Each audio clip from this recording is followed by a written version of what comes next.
Бүгін Елордада балалар нейрохирургтары Еуразиялық қауымдастығының екінші съезі басталды. 3 күнге созылатын шара аясында әлемнің 15 мемлекетінен келген 250-ге жуық маман өзара тәжірибе алмасып, білімдерін жетілдіреді.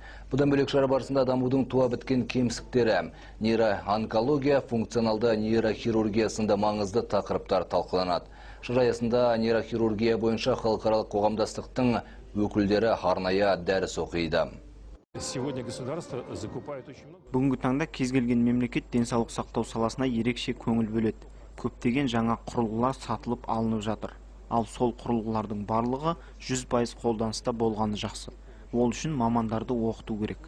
Медициналық қызмет саласының деңгейін, соның ішінде балалар нейрохирургиясының деңгейін көтеру үшін мамандардың біліктілігін тұрақты түрде арттырып тұру керек.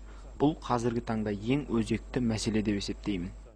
Айта кетейік, съезді Нұр-Сұлтан қаласындағы ұлттық нейрохирургия орталығы ұйымдастырып отыр. Аталған орталық еліміздегі заманауи құрылғылармен жабдықталған бірегей медициналық мекеме. Жыл сайын ұлттық нейрохирургия орталығында 3000-нан аса операция жасалады.